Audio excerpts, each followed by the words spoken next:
바울 사도에 의해 세워진 갈라디아 지역 교회들에 닥친 위기와 문제를 해결하기 위해 바울 사도가 쓴 편지입니다. 갈라디아 교회들의 위기는 예루살렘 출신의 몇몇 사람이 갈라디아 지역의 교회들에 방문하여 다른 복음을 전한 데서 비롯되었습니다. 바울은 성도들이 다른 복음의 마음을 빼앗기고 있다는 소식을 듣고 몹시 염려와 걱정이 되었습니다. 그는 직접 갈라디아에 갈 수 없는 형편이었기에 대신 편지를 써서 교회 안에 발생한 문제를 해결하고자 했던 것입니다. 바울은 강한 어조로 거짓 선생들이 전한 것은 복음이 아니라 진리를 왜곡한 것이며 다른 복음을 전하고 따르는 자들에게는 하나님의 저주가 임할 것이라는 아주 엄한 경고를 합니다. 저는 여러분이 갈라디아서에 드러난 바울의 분노와 또한 성난 어조를 통해 하나님의 은혜로 세워진 교회가 잘못될까 봐 노심초사하는 사도의 그 마음을 느낄 수 있었으면 좋겠습니다. 동시에 교회를 잘못된 가르침으로 혼동케 하고 위험에 빠뜨리는 거짓 선생들에 대한 분노와 경고도 함께 느낄 수 있기를 바랍니다. 왜냐하면 그것이 교회를 향한 하나님의 마음이기 때문입니다. 하나님께서는 이 교회를 사시기 위하여 당신의 아들을 당신의 아들의 생명값으로 교회를 사신 거예요. 따라서 그냥 교회는 단순한 교회가 아니라 하나님의 간절한 열망이 교회에는 향하고 있다라고 하는 것입니다. 우리들이 이 사도 바울의 그 성난 마음들과 거짓 교사들에 대한 엄청난 이 분노들을 단순히 사도가 이렇게 화를 냈구나 이런 게 아니라 이것이 곧 하나님께서 교회를 지키고자 하시는, 거룩해 하고자 하시는 하나님의 열망이라고 하는 사실들을 여러분이 기억하시면 좋겠습니다. 전에도 말씀드렸듯이 교회는 건물이 아닙니다. 교회는 예수님을 구주로 믿고 섬기는 사람들의 모임입니다. 따라서 바울이 염려하는 것은 갈라디아 예배당이 아니라 갈라디아 성도들이라는 것을 기억하셔야 합니다. 그래야만 우리들이 갈라디아서를 공부하는 동안 교회에 대한 하나님의 마음을 알게 되고 하나님이 기뻐하고 인정하는 믿음 생활을 할 수가 있기 때문입니다. 여러분 좌우에 계신 분을 한번 보십시오. 우리가 교회입니다. 아멘입니까? 우리가 교회, 주한교회라고 말하게 되면 이렇게 예수님을 믿는 믿음의 공동체인 우리들을 주한교회라고 부르는 것이지 이 예배당이 아니에요. 주님이 오시는, 다시 재림하시는 그때 이 예배당 중에, 땅에 있는, 지상에 있는 예배당 중에 단 하나라도 주님께서 가지고 가실 예배당이 있을까요? 단 한 개도 없어요. 그러나 주님이 다시 오셨을 때 당신의 교회, 즉 성도들에 대해서는 단 한 명도 버려두지 아니하시고 다 주님께서 모아서 이끌어 가실 것을 성경은 약속하고 있지 않습니까? 갈라디아 교회를 뒤흔들고 있는 그 사람들이 누굽니까? 일명 유대주의자들입니다. 그들은 유대 예루살렘에서 왔는데 이방인들도 의롭다함을 받고 온전한 그리스도인이 되기 위해서는 유대인들처럼 할례를 받아야 하고 유대인들이 지키는 절기를 지켜야 한다고 가르쳤습니다. 그런데 놀랍게도 갈라디아 성도들은 그들의 가르침에 귀를 기울이며 바울이 전한 복음을 떠나 다른 복음을 따르기 시작했습니다. 그 소식을 들은 바울은 기가 막혔어요. 정말 어처구니 없는 갈라디아 성도들을 보며 바울은 그들을 돌이키기 위하여 온 마음을 쏟고 있습니다. 지금도 우리 주변에 보게 되면 교회라고 하는 그 이름을 붙이고 있지만 그 속에서 전해지고 있는 가르침의 내용은 성경에서 말하는 바가 아니라 유대주의자들, 즉 거짓 선생들이 전한 것과 같은 그런 잘못된 가르침이 전해지고 있다라고 하는 사실입니다. 유대주의자들의 주장이 문제가 되고 있는 심각한 이유가 무엇입니까? 그것은 그들의 가르침이 하나님이 제시하신 구원의 길이 아니기 때문이에요. 하나님은 누구든지 예수 그리스도를 믿는 믿음으로 구원을 받는다고 하셨는데, 거짓 선생들은 예수님을 믿는 것만으로는 충분하지 않고 거기에 인간의 노력과 공로가 더해져야 한다라고 주장하기 때문입니다. 여기서 인간의 공로와 노력이 무엇입니까? 그게 바로 할례이고 유대인들의 절기를 지키는 것을 의미하는 것이에요. 사랑하는 여러분, 구원은 예수 그리스도께서 우리가 받을 구원에 필요한 모든 것을 다 이루셨다는 사실에 기초합니다. 우리 구원의 기초는 예수 그리스도예요. 우리 자신이 행한 어떤 일이 아니라는 것입니다. 하나님께서 우리를 구원하시는 것은 예수님이 하신 바로 그 놀라운 일들 때문이에요.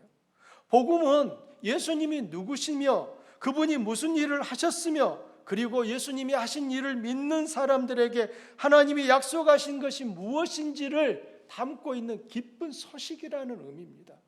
복음에는 이 세 가지가 다 포함되어야 되는 거예요. 예수님이 누구신지, 그분이 무슨 일을 하셨는지, 예수님을 믿는 사람들에게는 하나님이 어떤 약속을 주셨는지, 이 사실들이 포함되어 있어야 그게 어떤 사람을 구원에 이르도록 이끌 수 있는 복음이 되는 것입니다. 그렇게 복음이 전해졌을 때 복음을 들은 사람이 이제 그의 의지를 발휘해서 예수님이 이런 분이고 이런 일을 하셨고 예수님을 믿을 때 이런 일이 일어난다면 나도 예수님을 믿어야겠구나, 이렇게 결단하고 예수님을 자기 마음속에 구주로 영접할 때 그가 하나님의 자녀가 되었다라고 하는 것입니다. 구원은 이렇게 이루어지는 거예요. 그러므로 우리들이 누군가가 구원을 얻도록 하기 위해서 가장 중요한 일은 무엇입니까? 그건 바로 복음을 전해주는 거예요. 우리 역시 복음을 들어서 이 자리에 와 있는 거예요. 복음을 전해주지 않으면 복음을 믿을 수도 없고 복음을 믿지 않으면 구원도 얻을 수가 없기 때문에 성경은 우리에게 복음을 전하는 자들의 발이 아름답도다라고 말하고 있는 것입니다.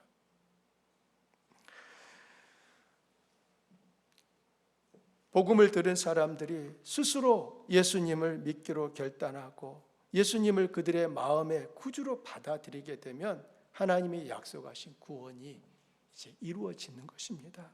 구원을 얻음에 있어서 우리가 누구이며 얼마나 착한지는 중요하지 않습니다. 우리는 흔히 내가 얼마나 착한지, 내가 얼마나 특별한 사람인지를 나타내려고 하는데 구원 얻음에 있어서는 그건 아무런 효력이 없다는 말이에요.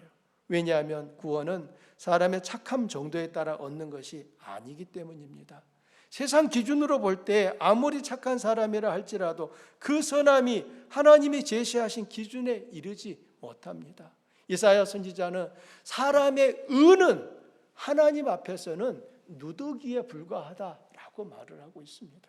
우리가 아무리 의롭다고 한들 하나님이 보실 때 그 의가 하나님이 구원을 주실 만한 그 기준에 도달하지 못한다는 거예요. 그렇다면 무슨 의미입니까? 사람은 자기 힘으로는 구원을 얻을 만한 존재가 못 된다는 거예요. 그가 착하지 않아서가 아니에요. 그가 선한 일을 하지 않아서가 아니에요. 그가 악한 자이기 때문이 아니에요. 우리 기준으로 볼 때 그가 선한 자이든 악한 자이든 그걸 가지고서 하나님 앞에 구원받을 만한 근거가 되지 못한다는 사실입니다. 인간의 궁극적인 문제는 죄인이라는 것입니다. 아무도 자기가 죄가 없다라고 할 수 있는 사람은 없어요. 작은 죄든 큰 죄든 죄가 있다라고 하는 것은 그가 죄인이라고 하는 의미가 되는 것입니다. 여러분, 우리 주한교회 안에서 가장 죄가 없을 것 같은 분이 누구일까요? 누구일까요? 한번 좌우를 보시면서 누가 죄가 제일 없을 것 같습니까? 그런 분이 있습니까? 개인적으로 물어보십시오. 그도 분명히 인정합니다. 아니에요. 저도 죄인입니다. 저는 의인이 아니에요. 이렇게 이런 답을 들으실 것입니다. 인간은 죄를 짊어진 죄에서 벗어나지 못하는 존재입니다. 여러분, 어느 부모가 자기 자식에게 사람을 만날 때는 거짓말은 이렇게 해야 된단다, 이렇게 속여야 된단다, 그가 너에게 이런 짓을 할 때는 그에게 너는 더 어떻게 해줘가지고 그의 것을 빼앗아라, 이렇게 가르치는 부모가 있겠습니까? 부모들은 늘 자식들에게 어떻게 가르칩니까? 착하게 살아라라고 가르치는데, 가르쳐주지 않은 아이들이 배우지도 않은, 부모로부터 배우지도 않은 그 거짓말을 하고 욕을 하고 미워하고 시기하고 질투하고 더 나아가서는 죽이려고 하는 그러한 강한 살아의 동기까지 품게 되고, 그것이 행동으로 나타나게 되면 더 큰 악을 저지르기도 합니다. 결국 무슨 말입니까? 인간은 죄와 뗄래야 뗄 수 없는 존재라는 거예요. 죄인이라 그 말입니다. 우리 모두가 죄인인 거예요. 그리고 우리는 이 죄의 값으로 죽게 되는 것입니다. 나름 각 종교마다 죄를 줄이거나 없애는 방법들을 제시합니다. 대개 어떤 방법을 제시합니까? 당신이 지은 죄를 어떻게 하면은 용서받을 수 있다고 합니까? 남을 돕는 선한 일을 많이 하거나 네가 수양을 쌓아라, 그러면은 네 죄가 없어진다, 이렇게 말을 합니다. 여러분, 그것은 분명히 사회가 더 악해지는 것을 조금이나마 방지할 수 있다는 점에서 긍정적인 면이 있습니다. 그런데 과연 그 선한 일이, 그 수행이 그 사람 속에 있는 죄를 해결할 수 있느냐는 것입니다. 그가 착한 일을 많이 하게 되면 그가 가지고 있는 근본적인 죄가 없어집니까? 만일 죄가 없어졌다면 그는 다시는 악을 행하지 않을 것입니다. 여러분, 우리는 흔히 죄와 악을 같은 것으로 생각해요. 남을 해롭게 하거나 피해를 주거나 못된 짓을 하는 것도 다 죄다, 이렇게 생각하는데 그건 엄밀하게 보면 악이에요. 악. 우리는 죄 또는 악, 죄악 이런 단어들을 쓰고 있는데, 죄와 악의 관계를 보게 되면 죄라고 하는 것은 뿌리에 해당해요. 나무의 뿌리에 해당하고, 악이라고 하는 것은 그 나무가 맺은 열매예요. 그렇다면 보십시오. 그 나무의 뿌리가 죄예요. 죄가 맺은 열매가 무엇입니까? 악이라는 거예요. 우리들이 악을 행하는 것은, 우리는 죄를 행하는 것이 아니라 악을 행하는 거예요. 왜냐하면 우리 안에 죄가 있기 때문에, 태어날 때부터 우리는 죄의 본성을 가지고 태어나기 때문에 우리가 살면서 나타내는 것은 악이에요. 어떻게 해야 이 악이 없어지는 것입니까? 선한 일을 많이 하면은 그 악이 덮어집니까? 악이 짠 하고 선한 것으로 바뀝니까? 그런 일이 일어나지 않는다는 거예요. 왜냐하면 근원적인 것이 뿌리에서부터 비롯됐기 때문에 달려있는 가지만 열심히 손질한다고 해서 해결될 일이 아니라는 것입니다. 인간이 죄인이다라고 할 때는 바로 그 뿌리가 문제된다는 거예요. 어떻게 해야 됩니까? 새로 태어나지 않는 이상 우리는 우리 안에 있는 그 죄를 없앨 수가 없다는 것입니다. 존재 자체가 새로워져야 되는 거예요. 어떻게 새로워질 수 있습니까? 하나님의 영, 성령이 우리 속에 들어오셔야 새로워집니다. 그럼 어떤 사람에게 성령이 임하십니까? 예수님을 믿는 사람에게 성령이 임하시는 거예요. 그래서 우리들이 예수를 믿을 때 내 안에 성령이 계시는 거고, 내 안에 계신 성령께서는 우리에게 하나님의 뜻을 분별하게 하고, 우리로 하여금 죄에 대해서 그 죄의 유혹을 뿌리치게 하고, 그 죄를 분별하며 그것들과 싸울 수 있는 영적인 힘을 성령이 우리에게 주시는 것입니다. 우리들이 성령을 의지하고 성령의 뜻에 순종할 때 우리 삶은 점점 새로워지며 하나님을 기쁘시게 하는 삶을 살게 됩니다. 그런데 성령이 우리 안에 부어졌다고 해서 나의 옛 자아, 나의 본성이 완전히 사라졌느냐? 그건 아니라는 것입니다. 내 안에 두 마음이 있어요. 사도 바울은 내 안에 두 마음이 있다고 합니다. 어떤 마음입니까? 본래 자기 마음과 또 하나 새로운 마음, 성령이 자기 안에 계셔서 두 마음이 있는데 이 두 마음이 날마다 싸우고 있다는 거예요. 그렇게 해서 그 두 마음이 싸워서 자기 마음 속에는 하나님의 뜻을 따라 살고자 하는 그 마음이 있는데 오히려 자기 육신이 하나님의 뜻과 거슬리는 삶을 살도록 이끌어가는 것을 보면서 내가 날마다 죽습니다 라고 말을 하는 거예요. 우리들이 예수님을 믿을 때 성령이 우리 안에 들어오시고 임하셨다는 것은 비로소 하나님의 뜻을 따라 살 수 있는 것이 가능해졌다는 의미예요. 성령이 우리 안에 계시지 않으면 그 누구도 하나님의 뜻을 따라 살 수가 없습니다. 우리는 하나님께서 양심을 주셨잖아요. 양심을 따라서 살면 되는 거 아닙니까? 라고 하는데 양심은 하나님께서 우리에게 주신 분명히 좋은 마음이 맞습니다. 그런데 그 양심을 성령이라고는 하지 않아요. 양심은 우리 자아 속에 심겨져 있는 것으로 하나님께서 처음에 인간이 타락하기 전에 죄를 짓기 전에 주셨던 그 본래의 마음이 바로 양심입니다. 그런데 죄가 들어옴으로써 그 양심마저도 오염돼 버린 거예요. 그렇지만 이 양심은 아직도 완전 죽지 않았기에 어느 순간에 양심이 꿈틀꿈틀 된다는 표현을 하잖아요. 내가 죄를 지으려고 하면은 내 양심이 찔려가지고 내가 악을 행하려고 하면은 찔려가지고 여러분 도둑질 할 때 꼭 습관적으로 도둑질 하는 사람이 뭘 하던가요? 좌우를 싹 한번 살피잖아요. 왜 그렇습니까? 누가 볼까 봐 하는 건데 바로 자기 양심 때문에 그런 거예요.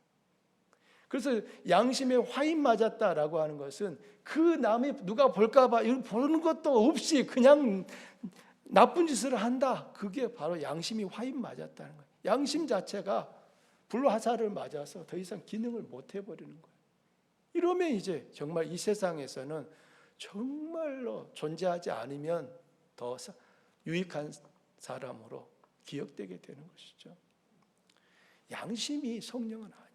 하나님은 예수님을 믿을 때 그 양심 말고 성령을 우리 안에 부어주시기 때문에 우리 안에 있는 이 두 마음이 날마다 다투는 거예요. 우리가 하나님의 뜻을 따라 행한다라고 하는 것은 내 안에 계신 성령이 주시는 그 마음에 따르는 거예요. 그럼 어떻게 그게 성령이 주시는 마음인지 내 마음인지 알 수 있습니까? 나도 하나님 뜻을 따라 살고 싶은데 그게 하나님이 주시는 마음인지 어떻게 알아요? 죄송합니다. 이런 표현을 써서 우리 음식을 만드는 좋은 재료 중에 꼭 뭐하고 비슷한 게 있어요. 그래서 흔히들 뭐라 해요? 이게 된장인지 무엇인지 꼭 찍어서 맛을 봐야 알아? 이런 말씀들을 하시잖아요. 여러분 이 말은 뭐냐면 내 안에 그게 성령이 주시는 마음인지 아닌지는 내가 하나님과의 시간을 보내보면 알아요. 내가 하나님의 뜻을 따라서 살아가려고 하는 그 몸부림을 치게 되면 이것은 하나님이 주시는 마음이구나. 이것은 내 마음이구나. 알 수 있고 더 나아가서 이것은 사탄이 주는 마음이네. 알 수 있습니다. 그 마음 중에서 결국 어느 마음을 따를 것이냐는 누가 결정할까요? 우리 자신이 결정하는 거예요.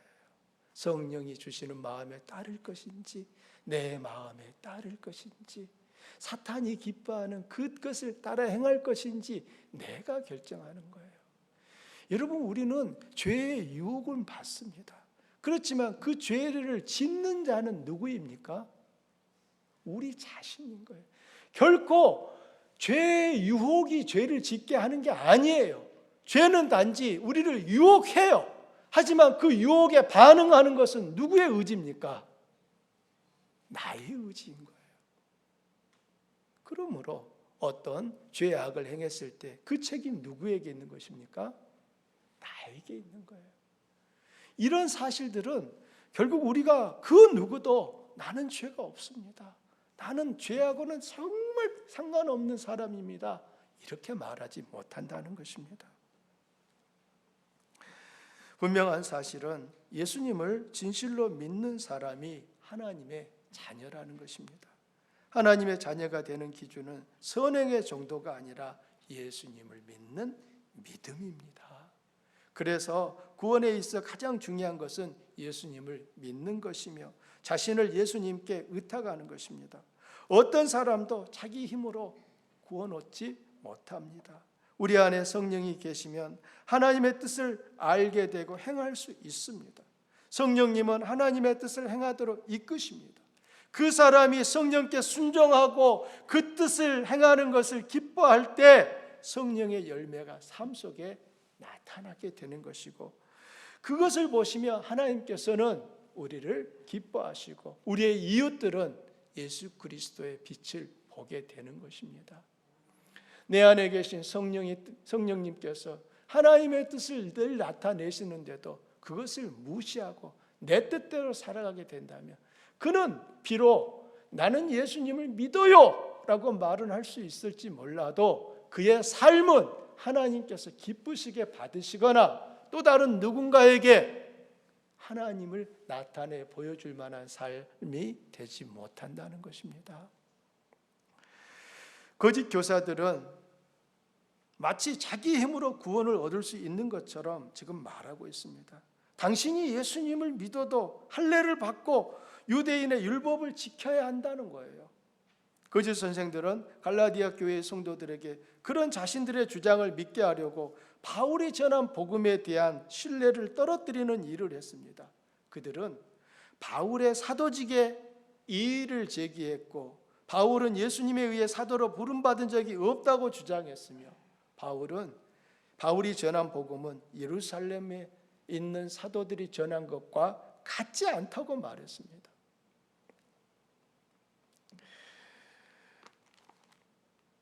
이런 거짓 선생들의 주장을 논박하기 위해 바울은 갈라디아서의 처음 2장에서 자신을 변호하는 내용을 담고 있습니다. 거짓 선생들의 주장이 잘못된 것임을 입증해야만 그가 전한 복음이 옳다는 것이 입증되기 때문입니다. 바울이 1장 1절에서 자신의 사도직은 사람들에게서 난 것도 아니요 사람으로 말미암은 것도 아니요 오직 예수 그리스도와 그를 죽은 자 가운데서 살리신 하나님 아버지로 말미암은 것이라고 주장했으며 1장 12절에서 그가 전한 복음의 메시지가 사람에게서 받은 것도 아니고 배운 것도 아니고 오직 예수 그리스도의 계시로 말미암은 것이라고 주장하는 것은 모두 다 자신에 대한 그 비난에 대하여 답하기 위해서입니다. 당신들이 내가 사도가 아니라고 말하는데 그렇지 않다는 것을 지금 처음부터 바울은 말하고 있는 것입니다. 바울은 거짓 선생들이 예루살렘 사도들이 보낸 사람도 아니고 그들이 전한 메시지도 사도들이 전한 메시지와 같지 않다는 것을 입증하기 위해 오늘 우리가 읽은 내용을 말하고 있습니다. 다시 1절과 2절을 우리 함께 보십시오. 14년 후에 내가 바나바와 함께 디도를 데리고 다시 예루살렘에 올라갔나니 계시를 따라 올라가 내가 이방 가운데서 전파하는 복음을 그들에게 제시하되 유력한 자들에게 사사로이 한 것은 내가 다름질하는 것이나 다름질한 것이 헛되지 않게 하려 함이라. 바울은 14년 후에 바나바와 함께 헬라인 디도를 데리고 예루살렘에 올라갔던 일을 이야기합니다. 이때는 바울이 2번째로 예루살렘을 방문한 것인데 첫 번째 방문은 1장 18절에서 보듯이 예수님을 만난 후에 아라비아로 갔다가 다시 다메섹으로 돌아갔습니다. 그 후 3년 만에 베드로를 만나려고 예루살렘에 올라가서 15일을 머물렀는데 그때 예수님의 동생 야고보를 만났습니다. 이것이 첫 번째 방문이었고 그로부터 14년이 흐르고 지금 2장 1절에서 말하는 바나바와 디도와 함께 예루살렘에 올라갔다는 것입니다. 바울이 예루살렘을 방문한 목적은 사도들이 불러서 간 것이 아니었어요. 또 자신이 전하는 복음의 진위를 확인하기 위해서 간 것이 아닙니다. 그는 주님의 계시를 따라 올라갔습니다. 계시를 따라 올라갔다는 것은 예루살렘 방문이 전적인 예수 그리스도의 뜻에 따라 이루어진 일이었다는 것을 말하는 것입니다. 내가 그냥 가려고 한 게 아니라 예수 그리스도께서 나에게 예루살렘에 올라가라고 해서 내가 갔던 거다라고 합니다. 주님이 바울에게 어떻게 계시하셨는지 거기에 대하여 바울은 자세히 말하지 않습니다. 단지 그가 예루살렘을 방문하게 된 것이 인간적인 누군가의 어떤 초대가 있었거나 어떤 자신이 뭔가를 제시하기 위해서가 아니라 전적인 예수 그리스도께서 그가 예루살렘에 가도록 이끄셨다, 계시하셨다라고 말하고 있습니다. 예루살렘에 올라간 바울은 무슨 일을 했습니까? 그곳에서 머무는 동안 예루살렘의 교회 성도들에게 그가 이방인들에게 전했던 복음에 관해서 설명했고, 사도들에게는 따로 만나서 더욱 자세하게 설명했습니다. 그가 그렇게 한 것은 자신이 전한 복음이 옳고 그름을 확인받기 위해서가 아니라 그동안 그가 수고했던 것들이 헛되지 않게 하려고 한 것입니다. 여러분, 그 시대에 기독교 교회에서 가장 권위 있는 사람들은 누굽니까? 예루살렘에 있는 사도들인 거예요. 그 예루살렘의 사도들을 만나서 바울이 자신이 이방인들에게 전했던 복음을 설명하고 제시했다라고 하는 것은 바로 그 사도들의 반응이 어떠하느냐에 따라서 바울이 전한 복음의 참됨이 입증되기 때문입니다. 누군가가 바울에게 당신 한 번도 사도들 만난 적 없잖아 라고 말하지 못하게 할 바울은 그들을 만나서 그가 전했던 복음을 설명한 것이었습니다. 바울은 이때 혼자 가지 않았습니다. 바나바와 함께 디도를 데리고 갔습니다. 여기서 바울과 바나바는 유대인이지만 디도는 유대인이 아니에요. 그는 그리스 사람, 즉 헬라인이었습니다. 이방인이었다는 말이에요. 어떤 점에서 디도는 바울이 전파한 복음의 증거물이라고 할 수 있습니다. 그동안 바울이 이방인들에게 복음을 전한 가운데 이 디도와 같은 사람이 나타났다, 생겨났다라고 하는 바로 그 증거물이었습니다.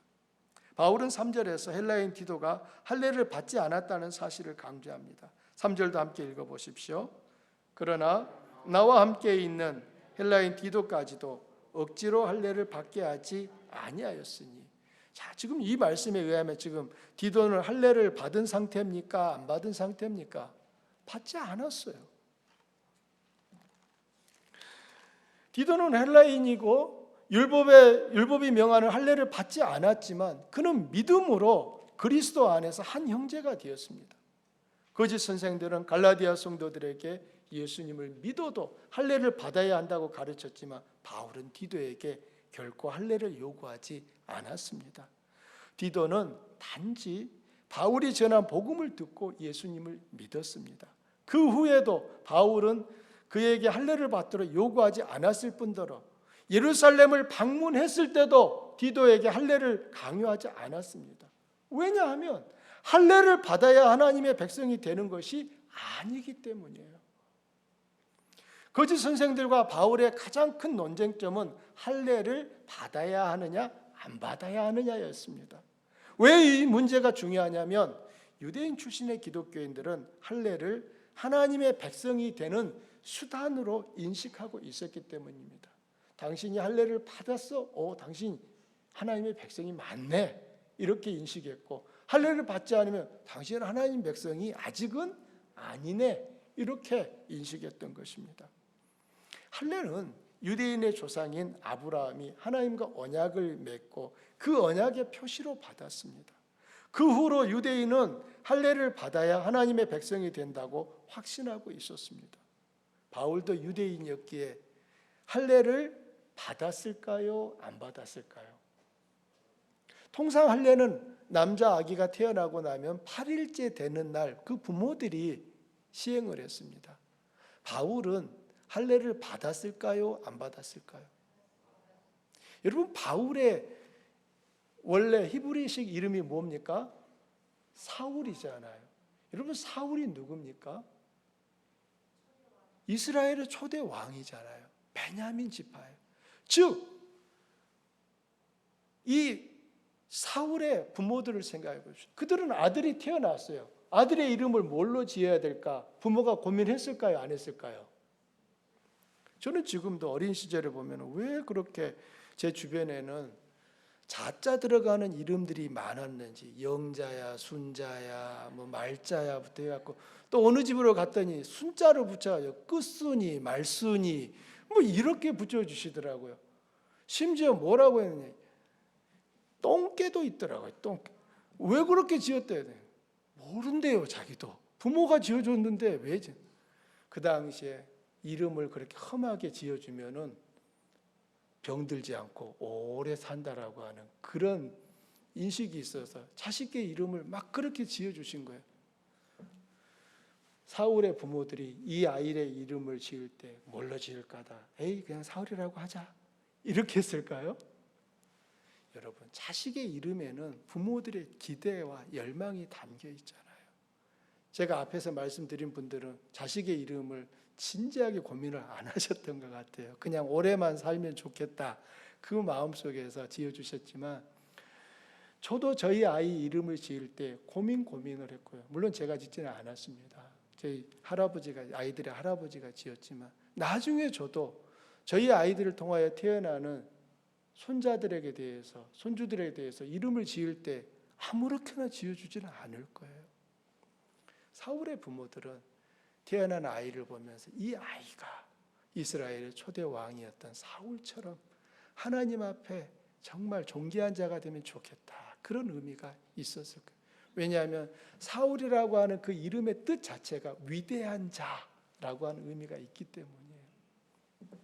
하물며 그 부모들이 지금 정통 유대인임을 자랑하고 있는, 지금 이스라엘 팔레스타인 땅 밖에 다소라고 하는 이방인 지역에 살고 있으면서도 그 아들을 율법으로 어렸을 때부터 가르쳤던 부모들이라면 당연히 바울은 8일째 할례를 받았을까요? 안 받았을까요?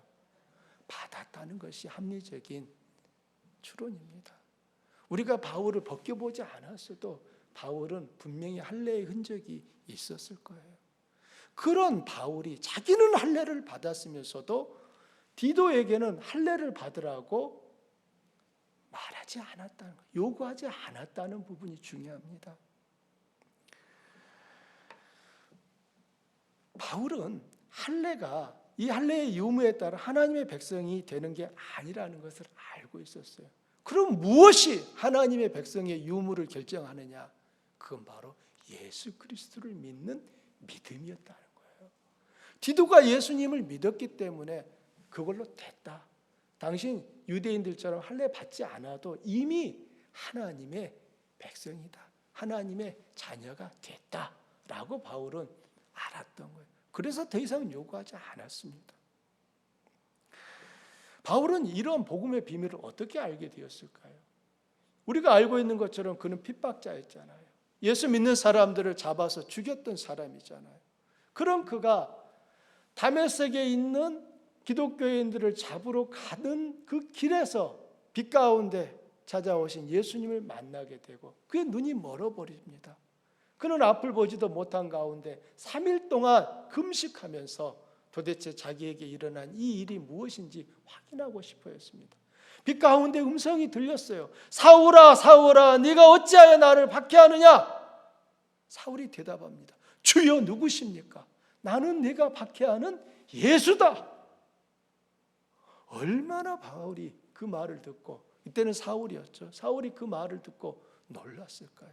그러나 그는 앞을 볼 수가 없는 상태였기 때문에 그 의기양양하던 사울이 누군가의 손에 이끌려서 다메섹까지 들어갔고 3일 동안 식음을 전폐하고 기도하고 있었습니다. 그때 하나님이 다메섹에 있는 아나니아라고 하는 제자에게 나타나셔서 예수님이 아나니아야, 사울이 지금 저기 고등길이라고 하는데 거기에 머물고 있으니까 가서 안수하고 눈을 뜨게 해줘라.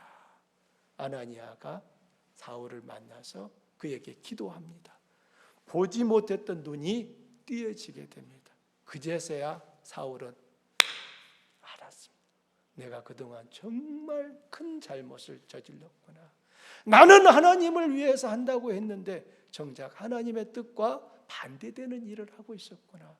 그것을 알게 된 사울은 즉시 예수님이 하나님의 아들이시고 이스라엘 민족이 그렇게 기다리고 있는 메시아라고 전하기 시작했습니다. 이게 사울에게 일어난 변화였어요. 그때 사울은 그 일을 겪고 나서 예루살렘에 가서 사도들을 만나지 않았습니다. 아라비아 광야로 가서 3년을 머물렀습니다. 그 후에 그는 다시 다소로 돌아갔고요. 그가 누군가로부터 복음을 배워서가 아니라 그는 하나님 앞에서의 시간을 가지면서 성경을 다시 읽기 시작한 겁니다. 성경을 연구하면서 구약 성경이 말하고 있는 바들이 비로소 그 구약의 수많은 선지자들의 예언과 모세의 율법이 말하고 있는 것이 예수님을 가르치고 있구나 하는 것을 깨닫게 된 거예요. 그제서야 이 바울은 더 이상 유대인처럼 할례를 받아야 하나님의 백성이 되는 것이 아니다 하는 것을 알게 된 것입니다. 사랑하는 성도님들, 여기서 중요한 것은 그렇다면 갈라디아 교회 성도들은 이 바울의 복음을 들은 사도들이 어떤 반응을 보였을지가 궁금했을 거예요. 왜 궁금했을까요? 지금 갈라디아 교회 안에는 바울이 전한 복음과 거짓 선생들이 전한 또 다른 복음이 지금 충돌을 하고 있습니다.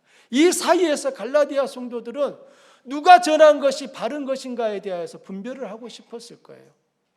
바울이 전한 복음을 예루살렘 사도들과 성도들이 들었는데 그들이 어떤 반응을 보였는지에 따라서 바울이 전한 복음의 진위 여부가 확인될 수 있었습니다. 그래서 지금 바울이 자기가 14년 전에 그 예루살렘에 가서 있었던 일들을 쭉 말을 하는 거예요. 사랑하는 성도님들, 사도들의 반응은 무엇이었습니까? 바울의 메시지와 할례받지 않은 디도에 대해서 예루살렘 사도들은 어떻게 했어요? 디도에게 할례를 받으라고 요구했을까요? 요구하지 않았을까요? 예루살렘의 사도들은 유대인입니까? 이방인입니까? 유대인들이에요. 그들은 지금 바울의 전한 복음을 듣고서 여보시오 바울, 당신이 전한 그 복음 중에 이러이러한 부분은 좀 잘못된 것 같으니까 고쳐야겠습니다. 또는 당신과 함께 온 디도도 할례를 받아야 합니다. 이렇게 요구했습니까?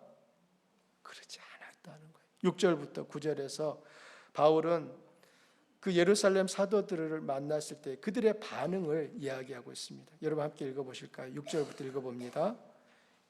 유력하다는 이들 중에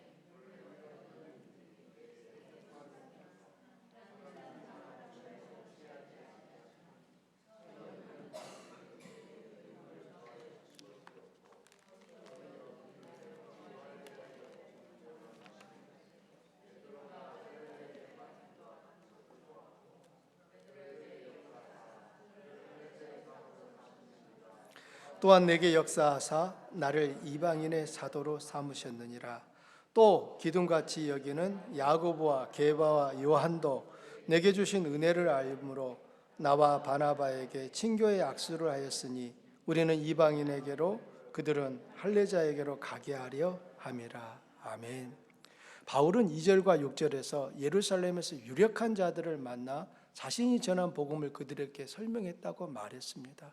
여기서 유력한 자들이 누구일까요? 이 유력한 자들이란 사도들을 가리키는데 9절에 보면 이들이 베드로와 예수님의 형제 야고보와 요한인 것을 알 수 있습니다. 이거 좀 보여주십시오. 그것을까요?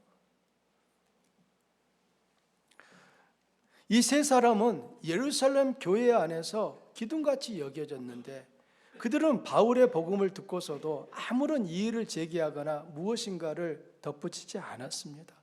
그뿐만 아니라 디도가 할례를 받아야 한다고 요구하지도 않았어요.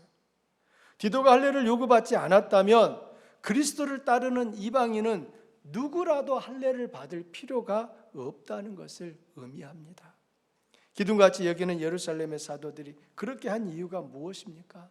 9절에서 보듯이 그리스도께서 바울에게 주신 은혜를 알았기 때문입니다. 사도들은 그리스도께서 바울에게 은혜를 주셔서 그를 통해 이방인들에게 사역하고 계신 것을 알고 바울이 전한 복음을 그대로 인정했습니다. 자신들이 전한 것과 바울이 전한 것이 똑같다는 것을 확인해 준 것입니다. 사도들은 주님께서 베드로는 할례자, 여기서 할례자는 유대인들을 말하는 거고요. 또 무할례자는 그럼 누구겠습니까? 이방인들이에요. 베드로는 할례자, 즉 유대인들을 위한 복음 전파자로 삼으시고 바울은 무할례자, 즉 이방인을 위한 복음 전파자로 세우신 것을 인정했습니다. 그래서 그들은 바울과 바나바에게 오른손을 내밀어 친교의 악수를 청했으며 사역을 분담하여 바울과 일행은 이방인에게로 가고 사도들은 할례자에게로 나아가기로 한 것입니다. 다만 예루살렘의 사도들은 바울에게 가난한 자들을 기억해 주십시오 라고 부탁했는데 그 일은 이미 바울 자신이 이전부터 계속 힘써 행하고 있는 일이었습니다. 이 같은 바울의 이 증언의 결론은 무엇입니까? 거짓 교사들이 지금 문제를 제기한 것처럼 바울이 사도가 아니라는 말입니까? 바울이 전한 복음이 잘못됐다는 말입니까?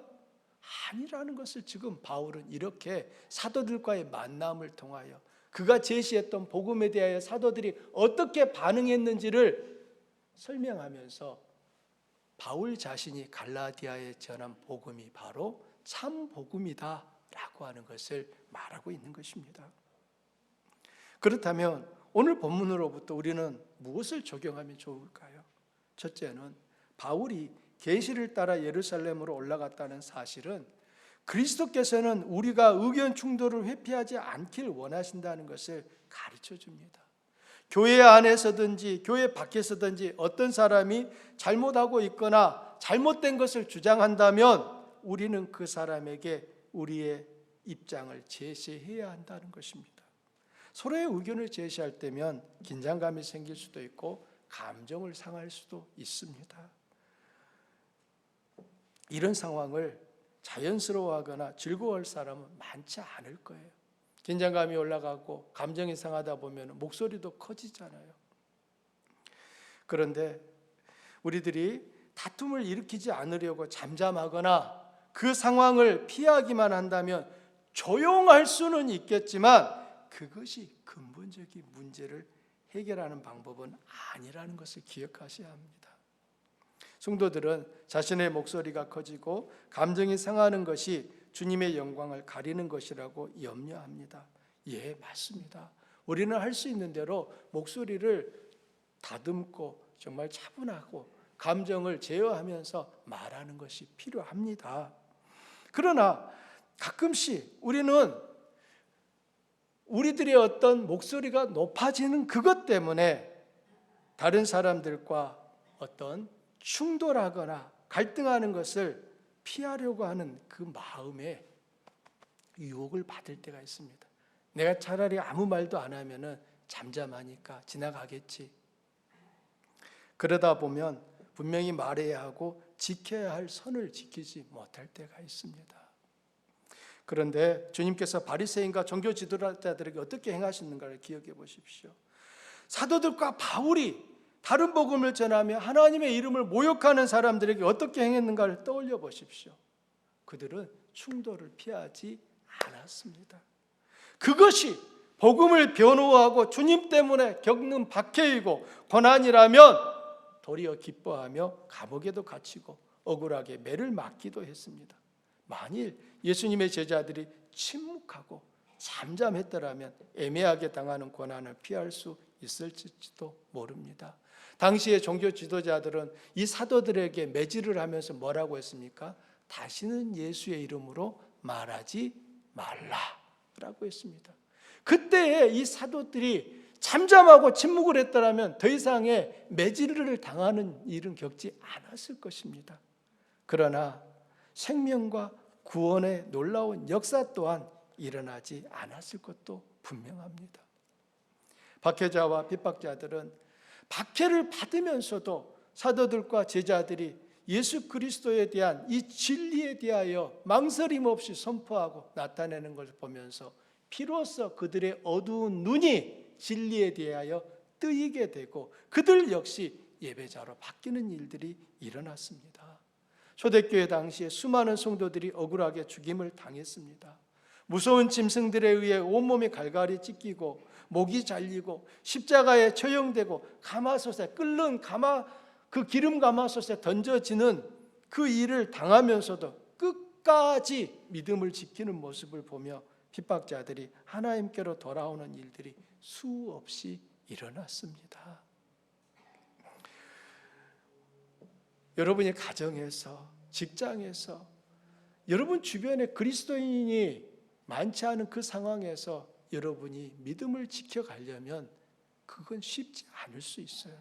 그러나 여러분이 잠잠하고 아무런 복음을 선포하지 아니하고 나타내지 않는다면 여러분 주변에서 복음을 듣는 사람 또한 나타나지 않을 것입니다.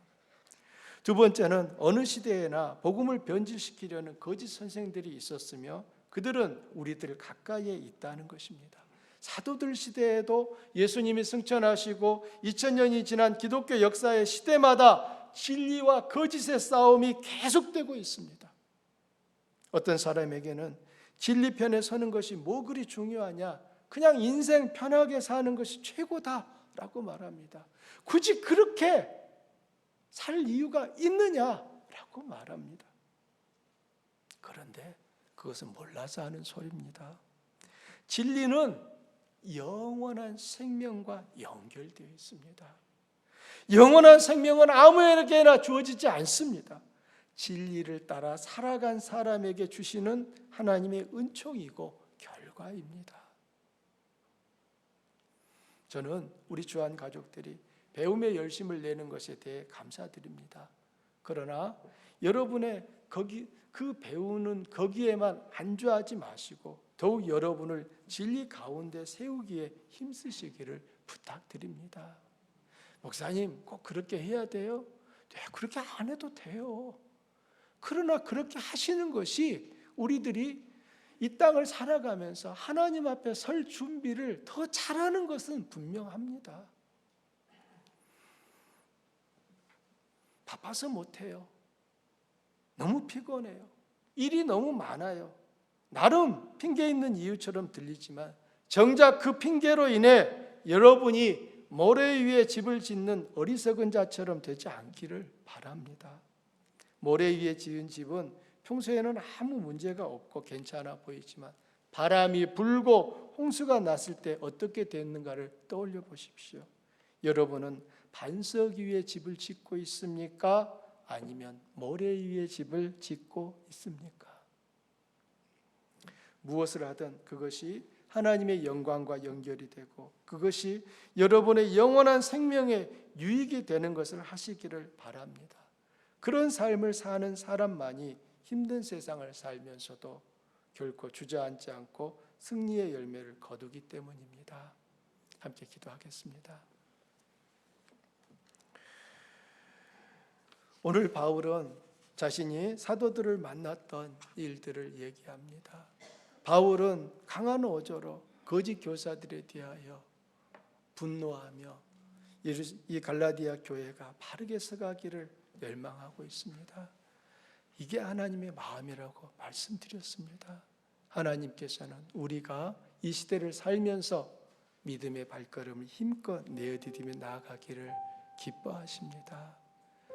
중단하지 마시고 성령, 우리 안에 계신 성령께 늘 순종하는 삶으로 우리의 삶을 이루어 가시기를 힘쓰시기를 부탁을 드립니다.